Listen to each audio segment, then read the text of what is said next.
আমরা মহাপ্রভুকে চিনতে পারলাম না, যিনি আমাদের দাপরে যে কৃষ্ণ ছিলেন, কলিযে তিনিই তো মহাপ্রভু।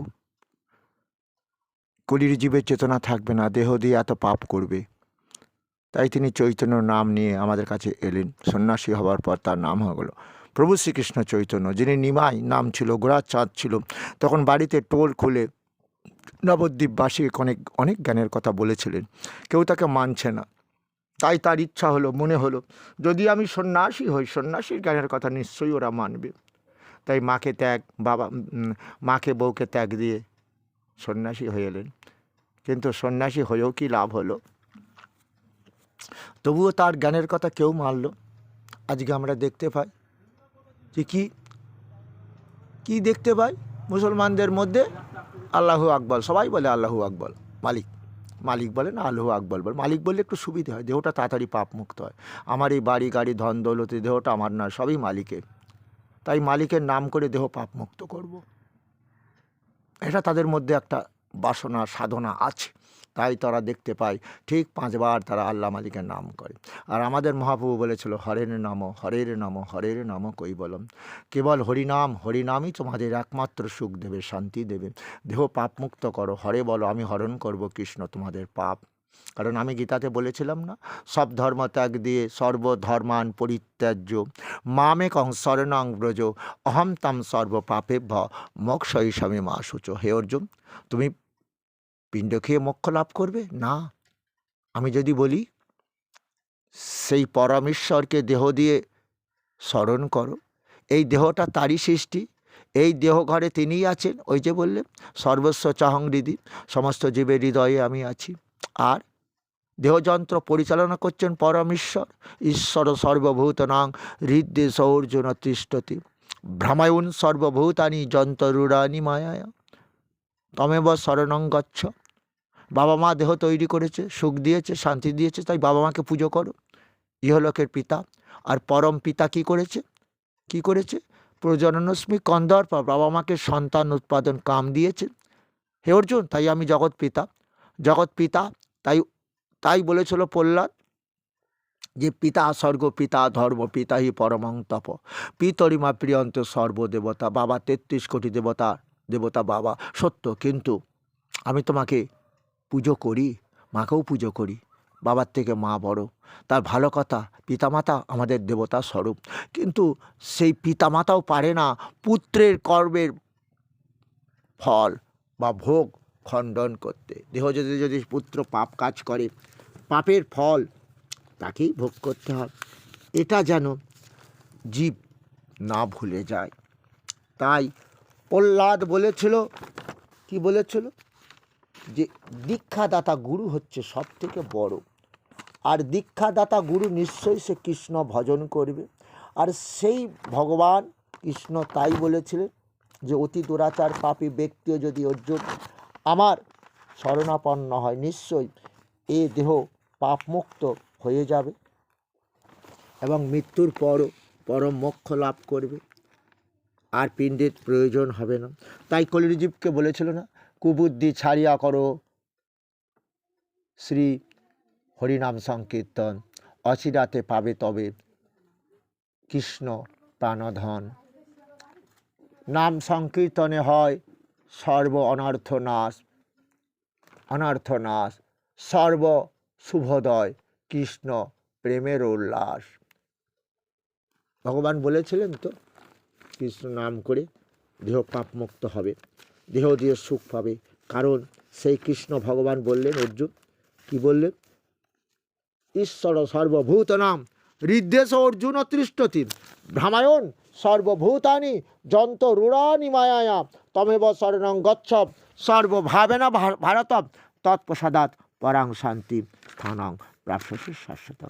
দেহ দিয়ে কৃষ্ণ নাম ভজন করো। পরমেশ্বর দেহযন্ত্র তৈরি করেছেন, দেহযন্ত্রের মধ্যে রয়েছেন আত্মা বা জীবনরূপে দেহযন্ত্র তৈরি করেছেন। যেমন তোমরা বুঝতে পারো না, কি বুঝতে পারো, এই হাত পা চলে, কি করে চলে? খিদে লাগলে চলবে না, তাই তিনি কি করেছেন? সূর্যরূপে তাপ দান করছেন, বৃষ্টি দান করছেন। সুতলং সুফলং শস্য সমলং মলয়জ শীতলম তাপা মহামহং বর্ষং নিগৃহীণমুসৃজামি চ অমৃতং চৈব মৃত্যু সচ্চাম অর্জুন। বোঝা গেল? তাহলে কি বলছেন?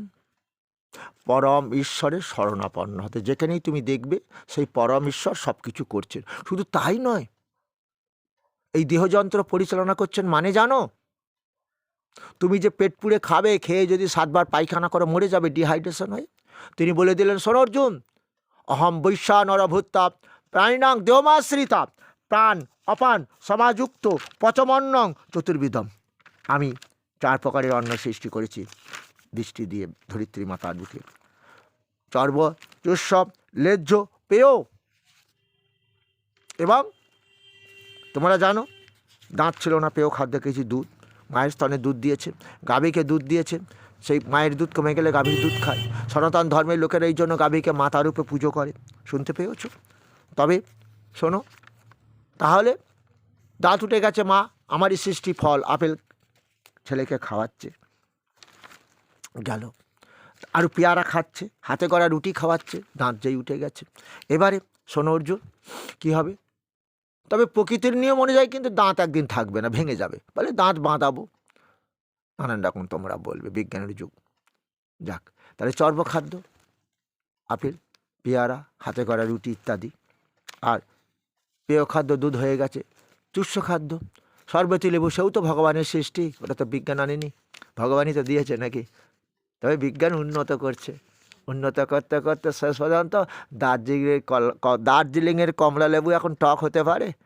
এখন যেখানে সেখানে চাষ করছে, হাইব্রিড তৈরি করছে, উল্টোপাল্টা সব হয়ে যাচ্ছে। তাহলে কি তোমরা বুঝতে পারলে? তাহলে বুঝতে পারলে যে পরম ঈশ্বরের কৃপা ছাড়া এখানে কিছুই হবে না। মুসলমান ভাইরা এটা বলে, আল্লাহ মালিক তিনি তিনি গাছে ফুল ফোটান, গাছে ফল দান করেন, আমার দেহের মধ্যে রয়েছেন, দেহ আমার যন্ত্র পরিচালনা করছেন, তাই তারা বলেন মালিক। তবে এত তোমাদের, তবে তো বলবে তো কোরআনে কি লেখা আছে? আছে, নিশ্চয়ই আছে। যে আমাদের যেমন অর্জুনকে বলেছিলেন যে পাপ করলে ভুগতে হবে, পরমেশ্বর কাহারও পাপ গ্রহণ করবে না, পূর্ণ কর্ম গ্রহণ করবে না, অজ্ঞানা থেকে আশ্রয় করে যেসব পাপ করে তার পাপের ফল তাকে ভোগ করতে হয়। এখন কোরআনেও লেখা আছে। আল্লাহ মালিকের জ্ঞানের কথা যারা মানে না, অবজ্ঞা করে, তাদের আল্লাহ মালিক ওই যে পড়িলে নামাজ খোদা পাবে, ছাড়িলে নামাজ দোজখে যাবে।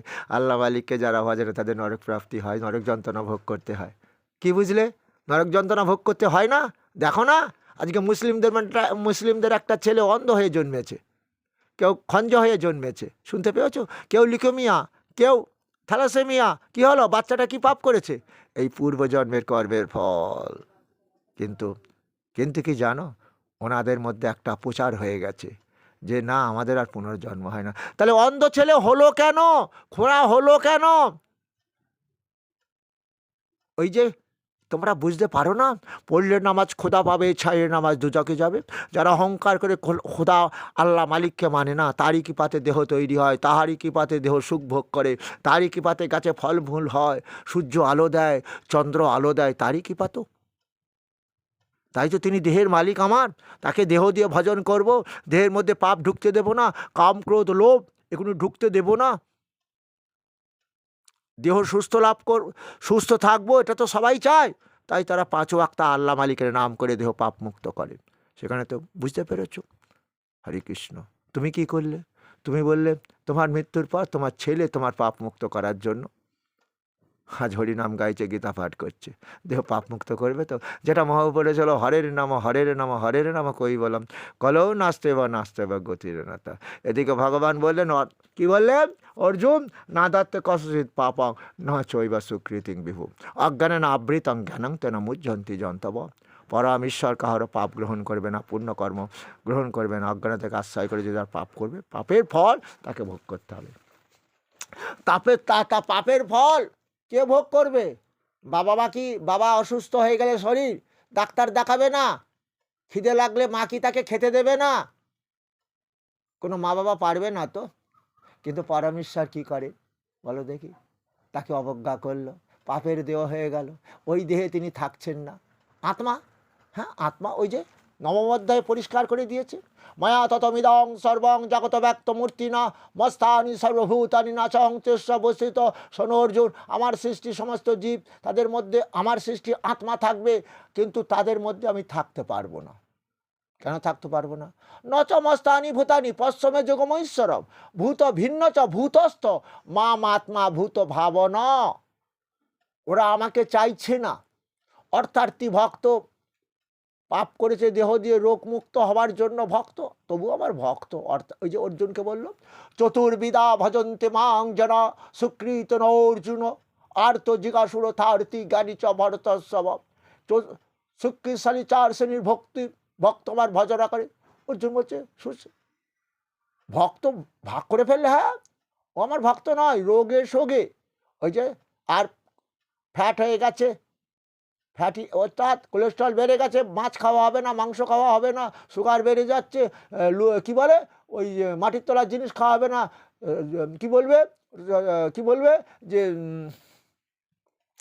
মিষ্টি ফিষ্টি খাওয়া হবে না। হরে কৃষ্ণ। ঠাকুর এমন রোগ দিলে আর্তভক্ত দেখেছ, ঠাকুর বলে যে মানত না, যে বলেছিল কি বলেছিল, অসত্তমা প্রতিষ্ঠাংতে জগদাহুরা নিঃসরব অপরস্পর সম্ভতাং কিমন্নত কাম হইতে কাম। জগৎ পিতা হতে পারে না কৃষ্ণ, নারী পুরুষের সেক্স বা কাম থেকে জগৎ সৃষ্টি হয়েছে। যখন সন্তানটা চলে গেল, নারী পুরুষের সেক্স কাম থেকে জগৎ সৃষ্টি হয়েছে, ঈশ্বরবিহীন জগৎ। ঠাকুর বললো আমার কিছু করার নেই। যেমন ধৃতরাষ্ট্র বলেছিল পুত্র স্নেহে অন্ধ হয়ে, যখন ভগবান এলেন শান্তির দূত হয়ে, কানে শুনেছিলেন দুর্যোধন 5 ভাইটিকে 5টি গ্রাম ভিক্ষা দাও। দুর্যোধন ধৃতরাষ্ট্র শুনেও শুনতে পেল না, যে কারণ তিনি ভারতবর্ষের রাজা, তার উপরে একজন রাজা আছে, দণ্ড দময়াতস্মি অর্জুন, আমি রাজার রাজা কৃষ্ণ, দণ্ড দময়াতস্মি। কুরুক্ষেত্রে যুদ্ধ কেন করছি? ধৃতরাষ্ট্রকে শিক্ষা দেবো, জগৎকে শিক্ষা দেবো, আদর্শ রাজা হও, যে দিয়ে পূজা তোমার সন্তানের মতো। নিজের ভাইয়ের পুত্রদের ন্যায্য ভাগ থেকে ন্যায্য অধিকার থেকে সরিয়ে দিয়েছে তার পুত্র দুর্যোধন, তবুও কৃষ্ণ এসেছে 5 ভাইকে 5টি গ্রাম ভিক্ষা চাইতে, মানল না, জগৎকে শিক্ষা দিয়ে গেল। তাই ধৃতরাষ্ট্র বলেছিল কৃষ্ণ আমি তোমাকে অপমান করেছি, তোমার জ্ঞানের কথা মানিনি। গান্ধারী তুমি কৃষ্ণকে অভিশাপ দিও না, কারণ আমাদের পাপের ফল আমাদের ভোগ করতে হবে। শুনতে পেয়েছ? কি বুঝতে পারলে? তাই শোনো, তাই বলছে, শোনো প্রহ্লাদ তাই বলছে, দেহ দিয়ে পাপ করলে তাকে ভুগতে হয়। পিতামাতা কি সন্তানের পাপ খণ্ডন করতে পারে? পারে সেই কৃষ্ণ। হ্যাঁ, কে বলো? তাই তো বলল শোনো পিতা সার কথা কই তব স্থলে, সকলের মধ্যে গুরু বন্দিও পিতা। পিতা হইতে শতগুণে মাতা সুপূজিতা, মাতা হইতে শতগুণে কি মাতা গুণে, হ্যাঁ মাতা হতে শতগুণে মন্ত্রদাতা গুরু। জ্ঞানদাতা তুল্য গুরু ত্রিজগতে নাই। গর্ভদাত্রী স্তনদাত্রী স্নেহ কর্তি মাতা, অন্নদাতা স্নেহকর্তা জন্মদাতা পিতা। কিন্তু সেই পিতারও নাহি ক্ষমতা এমন, পুত্রের কর্মের ভোগ করিতে খণ্ডন। এই কারণে সমূলে করিতে ছেদন, সদ্গুরু করিবে শিষ্যে বেদেরও বচন। বাবা মা পারবে দুরাগ্য ব্যাধি ভালো করতে, ভালো ভালো ডাক্তার দেখাতে পারবে, কিন্তু বাঁচাবার মালিক তো হরিগুরু। বাবা আমি ভুল বলেছি? তুমি হরিগুরু আশ্রয় করো। ও কলের জীব, শুনতে পাচ্ছ কি? হ্যাঁ, কী ভুল শুনতে পেয়েছ? শুনতে পারো নি? যে বাবা মাকে ওই জন্যই তো সেই হরিগুরুর আশ্রয় নিতে হবে, সন্তানকে দীক্ষা দিতে হবে, তাকেও তো সেই হরিগুরুর মন্ত্র দিয়ে তাকে ভজাতে হবে দেহ দিয়ে।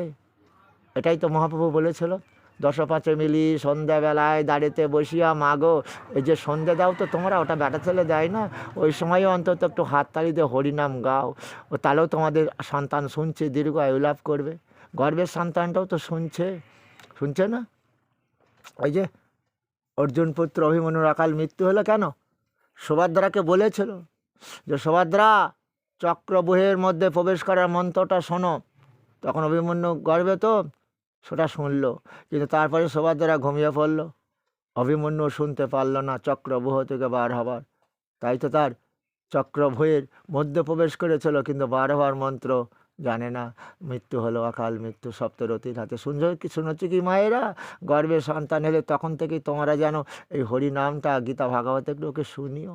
তার অকাল মৃত্যু হবে না, থ্যালাসেমিয়া লিউকেমিয়া নিয়ে জন্মাবে না, রোগবিহীন দেহ নিয়ে জন্মাবে, দীর্ঘ আয়ু লাভ করাবে। দেখতে পাচ্ছ না এখন কি হচ্ছে? যে অ্যাস্থালিন গ্যাসের ওষুধ এখন সর্দি কাশি হলে দিচ্ছে। কেন দিচ্ছে? বাতাস দূষণ, আকাশ দূষণ, ওই যে আকাশ বাতাস জল দূষণ হয়ে গেছে। তাই শুনতে পেয়েছ কি? তাই দুঃখ করে অর্জুনকে বলেছিল, অর্জুন আমার সৃষ্টি জীব সত্য, তাদের আত্মা, তাদের মধ্যে আমি আছি, কিন্তু থাকতে আমি পারবো কী করে? সে যে আমার এতে চাইছে না, সে অর্থার্থী ভক্ত। কেউ হয়তো ছেলের রোগ ভালো করে দাও ভক্ত, কিন্তু এরা কি আমার ভক্ত? ভক্ত তো নয়। ওই জন্য বললাম না, 4 শ্রেণীর ভক্ত: আর্তভক্ত, রোগে শোকে ভক্ত, অর্থার্থী ভক্ত, জ্ঞানী ভক্ত, আত্মজ্ঞানী ভক্ত। এই আত্মজ্ঞানী আর জ্ঞানী 2 প্রকার ভক্ত হচ্ছে আমার শ্রেষ্ঠ ভক্ত।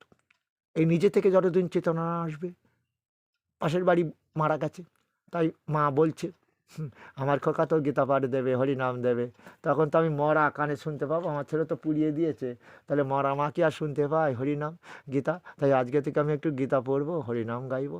আত্মজ্ঞানী ভক্ত। নিজে থেকে যতদিন না জ্ঞান হয়, ততদিন হয় না। যতই ভিডিও আমি ছাড়ি যে তোমরা যত দেবদেবী পূজা করো, হরিনাম করো, গীতা পাঠ করো, যেন ভুলেও না।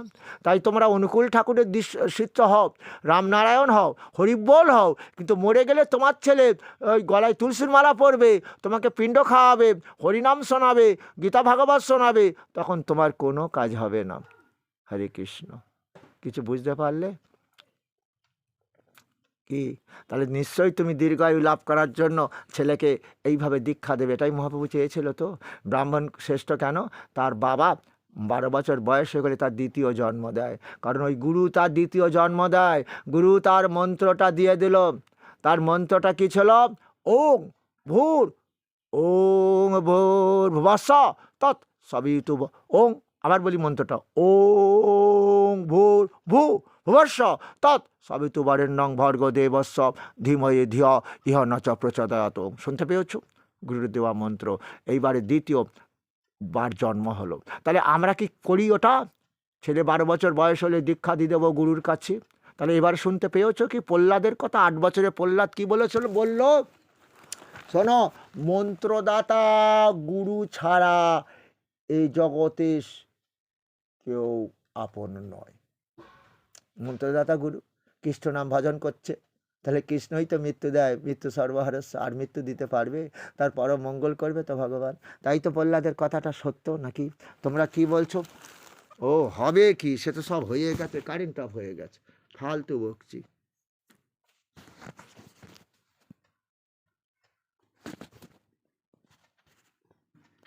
হচ্ছে ভিডিও, যাক তাও ভালো। তাহলে মন্ত্রদাতা গুরু হচ্ছে আমার শ্রেষ্ঠ, সেই মন্ত্রদাতা গুরু আমার মহাপ্রভু। তাই শুনে নাও, তোমরা কি করবে জানো? তোমরা কি করবে বলো তো? তোমরা সেই গুরু কারো, এটাই ভগবান বলেছে, গুরু আশ্রয় করো। গুরু আশ্রয় করে জ্ঞানের কথা জেনে নাও, তাকে সেবা করো, সুস্থ করো। কলিযুগের মহামন্ত্র হরিনাম গাও, এটাই তোমার পারের করি। হরে কৃষ্ণ কৃষ্ণ কৃষ্ণ কৃষ্ণ হরে হরে, হরে রাম রাম রাম হরে হরে।